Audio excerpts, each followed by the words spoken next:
Bonjour, bienvenue sur Histomède, la chaîne de l'histoire de la médecine en question.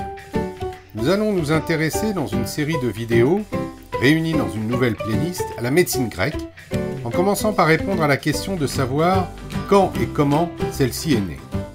On peut en effet séparer la médecine grecque en 4 étapes. La première, sans caractère propre, purement sacerdotale et mystique, correspond au 3e exemple des médecines archaïques selon Osvetemkin. C'est cette médecine grecque, que nous appellerons proto-historique, que se propose d'évoquer cette première vidéo. La seconde étape fut celle de la libération de la médecine vis-à-vis de la religion, selon 2 voies distinctes, la voie philosophique et la voie pratique. Cette dernière est basée sur la caste des Asclépiades, qui remplacèrent progressivement la médecine magique par une médecine empirique dans des centres de soins, des villes de cure, puis par des médecins itinérants ou périodeutes. Hippocrate inaugura la 3e étape, durant laquelle la médecine se dégagea complètement de la magie et de la religion, mais aussi de la philosophie pure, pour devenir une science positive.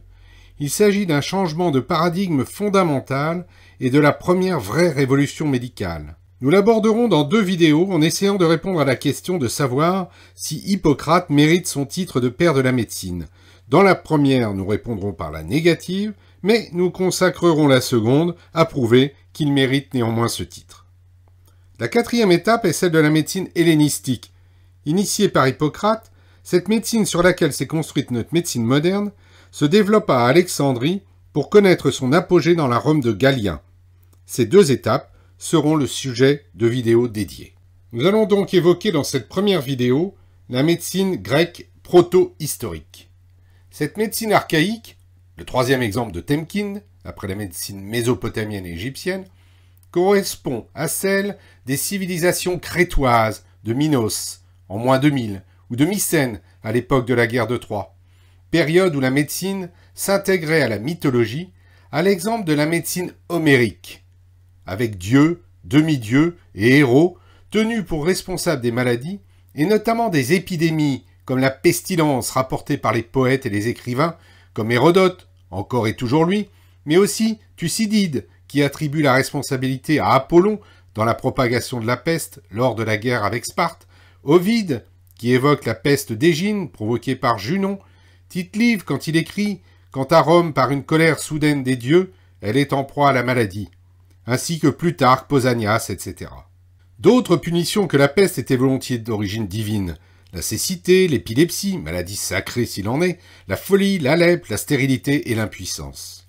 Mais il faut noter que les Grecs substituèrent aux dieux cruels et impitoyables des Égyptiens et des Mésopotamiens, que nous avons évoqués, des divinités plus humaines et protectrices, intervenant dans leur destinée.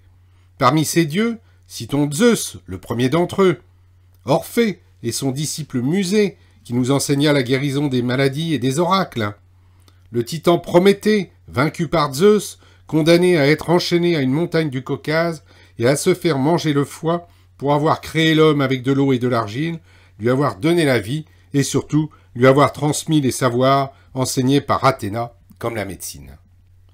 Pandore, la femme dont Zeus se servit pour se venger des hommes, et sa célèbre boîte, d'où s'échappèrent les maux de l'humanité, dont les maladies, la folie, le vice, la passion, mais aussi le travail, ne laissant plus que l'espérance dans le fond du bocal de nos illusions.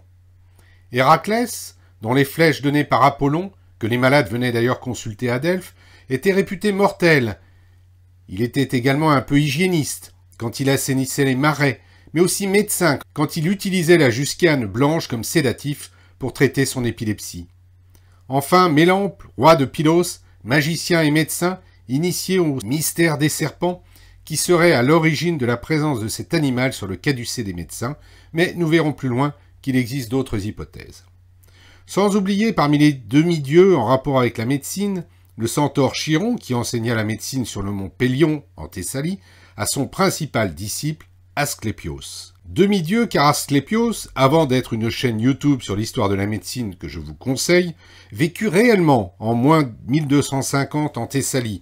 Comme Imhotep en Égypte, il fut divinisé plus tard, et il ne l'était d'ailleurs pas encore à l'époque homérique, soit environ en 850 avant Jésus-Christ, quand il en accompagna Jason et les Argonautes. La mythologie fit alors d'Asclépios, connu sous le nom d'Esculape en Occident, le fils de la nymphe Coronis, tué par Artémis pour cause d'infidélité, et d'Apollon, sorti par césarienne par Hermès. Chiron, qui avait aussi Achille comme élève, lui aurait alors appris comment soigner les maladies par la parole, les simples, c'est-à-dire les herbes, et le couteau.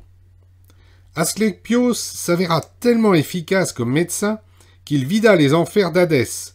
Ce dernier s'en plaignit auprès de son frère Zeus, qui le tua alors avec la foudre. Son culte remplaça celui d'Apollon avec des temples en Thessalie, puis à Épidore, Athènes, Cnide et bien sûr Cos, dont nous reparlerons. Les 4 enfants d'Asclépios se destinèrent à l'art, et leurs noms figurent dans le langage courant.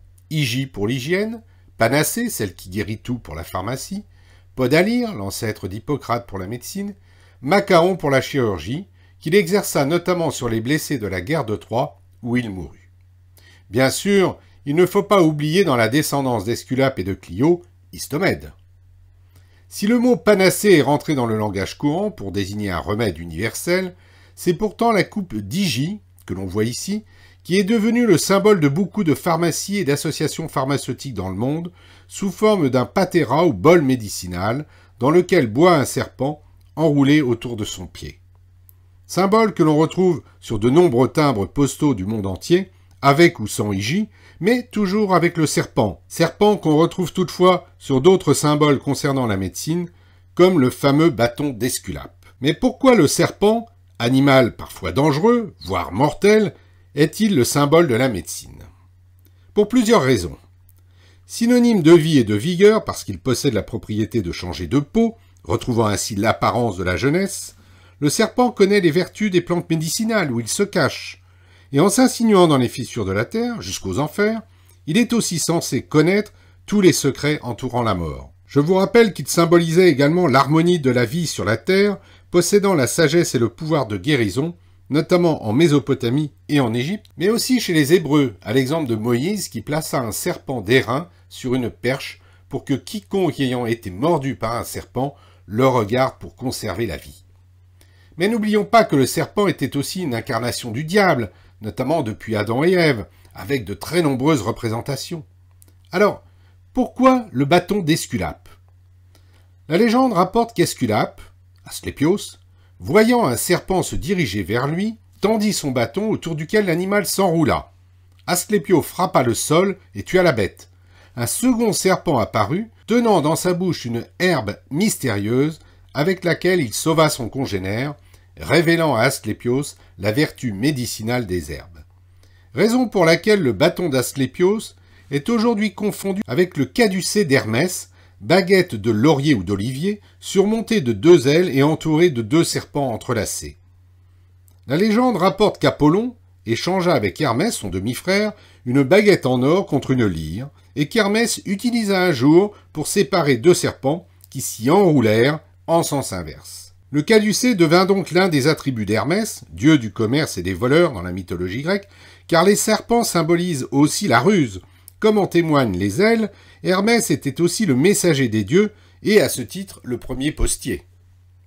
Il n'y avait donc aucune raison pour que le caducée soit utilisé comme emblème médical, mais, sans doute à cause de William Butts, chirurgien d'Henri VIII, une confusion apparut avec le bâton d'Esculape, et on parle désormais du caducée des médecins. Caducée est devenu l'emblème de la profession médicale dans de nombreux pays, et donc également repris par les postes, parfois fortement stylisé et logiquement utilisé pour symboliser la médecine volante. Cette confusion, rentrée dans le langage courant, fut d'autant mieux admise que les alchimistes proposèrent aussi leur explication. Les 2 serpents représentant les principes antagonistes, soufre-mercure, fixe volatile, humide sec, chaud-froid, qui devaient s'unifier dans l'or unitaire de la tige, tandis qu'une autre interprétation évoque l'accouplement des serpents comme symbolique de la fécondité. Pour les postes du monde entier, le bâton d'Esculape est aussi volontiers stylisé, et le bâton est même parfois remplacé par un totem ou une torche, symbole cette fois de la lumière guidant l'ignorant. Bâton d'ailleurs représenté sur le sigle de l'OMS, sigle également repris par de nombreuses postes de par le monde.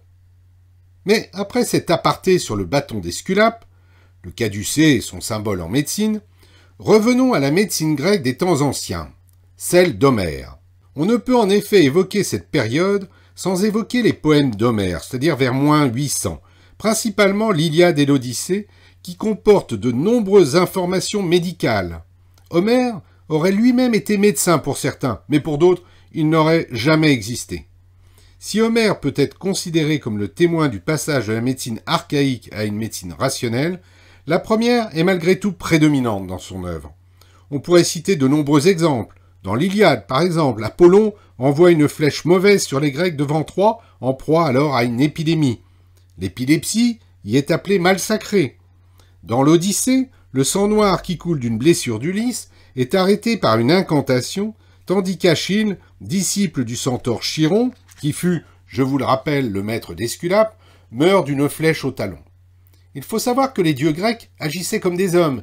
Ils pouvaient même être blessés par des flèches. Ils cicatrisaient simplement un peu plus vite et étaient immortels. La médecine homérique est donc typiquement archaïque, mais elle annonce aussi la médecine grecque hippocratique, qui surviendra 3 ou 4 siècles plus tard. Il s'agit toutefois d'un témoignage du passage de la médecine archaïque à une médecine rationnelle où les soignants ne sont pas des prêtres, mais des médecins dont ils racontent le quotidien, notamment sur le champ de bataille. Les médecins, chez Homère, étaient en effet déjà des professionnels laïques, distincts du prêtre et du magicien, et leur médecine est exempte de références religieuses. Les textes évoquent surtout la chirurgie, notamment celle des combats et des luttes, et les médecins ont des notions d'anatomie et de thérapeutique, comme nous allons le voir, avec l'utilisation de plantes, d'oxyde de fer, de soufre. Les 147 blessures répertoriées dans l'œuvre d'Homère, par les 2 médecins historiens Joseph Malgaigne en 1842 et Charles d'Arenberg en 1845, sont bien décrites, avec une mortalité de plus de 5%, surtout d'ailleurs pour les plaies de javelot. Les héros d'Homère connaissaient les points vulnérables, le fameux talon d'Achille, et donc l'anatomie. Ainsi, Hector peut encore parler à Achille parce que la lourde lance d'airain n'avait pas tranché le gosier. Si on trouve peu de renseignements sur les maladies internes chez Homère, cela ne signifie pas pour autant que la maladie relevait du divin, mais qu'elle était simplement absente du monde de l'épopée. On n'imagine pas un tableau montrant Hector mourant dans son lit d'une mauvaise grippe. Enfin, on retrouve de premières notions de physiologie chez Homère, avec le thymos, qui est l'ancêtre du pneuma dont nous reparlerons, le souffle de la vie qui se trouve dans le cœur et qui sort du corps par les blessures. L'épithémia, siège des passions situé dans le diaphragme, et le psyché qui rejoint le royaume d'Hadès après la mort. À noter que le médecin chez Homère pouvait être une femme, à l'exemple de Polydamna, l'égyptienne qui, dans l'Odyssée, utilisait le népenthes, l'opium, ou la blonde Agamède, qui connaissait toutes les herbes. Rapidement, Asclépios fut vénéré par des prêtres médecins, les Asclépiades, dans des temples cliniques comme Titane ou Épidore, le plus grand centre situé au nord du Péloponnèse, puis plus tard à Athènes, notamment après l'épidémie de peste en 429. Ce sera le sujet d'une autre vidéo d'Histomède, la chaîne de l'histoire de la médecine en question. Mais avant cela, intéressons-nous à l'apport des principaux philosophes du monde grec à la médecine.